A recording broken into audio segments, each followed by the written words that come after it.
Je vais vous parler un petit peu de mon cheminement. Lorsque j'étais enfant, j'ai été à l'école, bien entendu, comme tout le monde, et j'avais bien de la misère. J'avais bien de la misère à écrire, surtout. Alors, en troisième année, j'ai doublé ma troisième année parce que en dictée, c'était pas bien fort. À ce moment-là, j'avais commencé quand même à écrire. Ça, c'est mon cahier, mon journal intime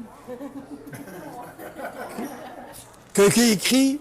C'est marqué personnel, ne pas toucher, ne pas lire, ne pas, soyons discrets. J'avais écrit dans ça, j'aimerais ça un jour écrire. Bien entendu, je rêvais d'écrire un livre, mais j'avais aucune idée, parce que j'aimais ça, les livres. Et un jour, 25 ans après, j'ai écrit mon premier livre. Il n'était pas gros. Gérer le succès. Enfin, je vais vous parler de succès un peu. Alors, ça, c'est pour le journal intime. Ensuite, au niveau de la famille, chez nous, on était 9 enfants, et papa et maman, ça faisait 11 à table. Alors, vous comprenez qu'aux îles de la Madeleine, 11 à table, très peu d'argent, on était pauvres. J'ai pas bien aimé le fait qu'on ne pouvait pas se payer rien. On ne manquait pas de nourriture, on ne manquait pas de rien. On avait un toit sur la tête, c'était pas la question. Mais on ne pouvait pas rêver d'aller au collège, à l'université, etc. Il n'y avait pas d'argent. Il n'y en avait pas, point. On est dans les années 50, alors c'était pas facile. Ensuite, on va sauter quelques années pour pas que ça soit trop long. J'ai travaillé chez Stanford, j'ai travaillé chez Sidbeck Dosco. Stanford, je collais des tickets sous les boîtes. Puis quand la vanne était vide, j'ai reculé un autre, puis je recommençais. J'ai haï ça, vous ne pouvez pas vous imaginer. Chez Sidbeck Dosco, c'était une usine qui travaille l'acier, des rods d'acier. Il y avait à peu près 1000 travailleurs, des 200 livres, des bifs.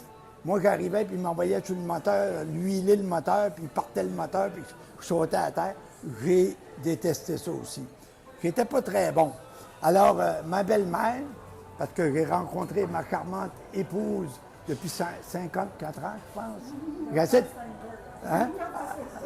Après Stanford, c'est ça. Puis pendant... Oh, je savais pas, je me rappelais plus. Ma belle-mère me dit, tu devrais aller voir dans les banques puis dans les caisses populaires. Et j'ai appliqué et j'ai eu un emploi à la Banque nationale où j'ai passé 18 ans.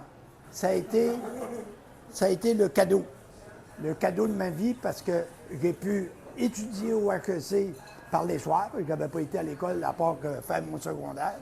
Donc, j'ai étudié pendant une dizaine d'années, puis la banque payait les frais en plus. C'était extraordinaire. Il y avait des instructions permanentes dans ce temps-là qu'on appelait dans les banques, donc tous les processus.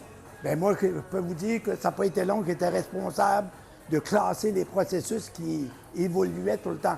Fait que là, j'ai compris que tout est en évolution puis en changement.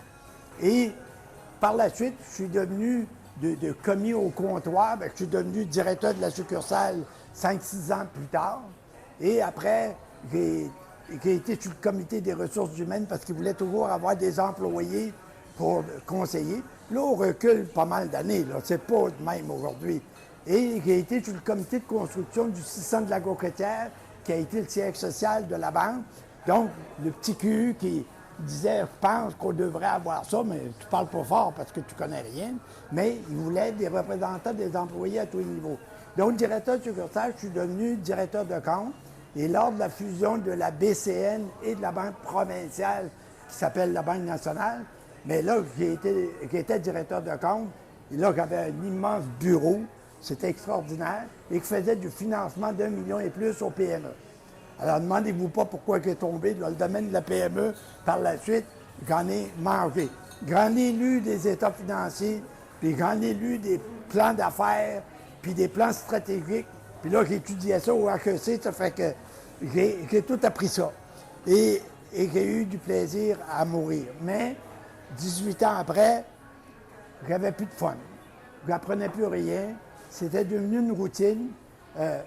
Des financements, j'avais une autorisation personnelle que je pouvais autoriser des prêts de 150 000, mais mon prêt minimum était 1 million. Fait que je décidais plus rien.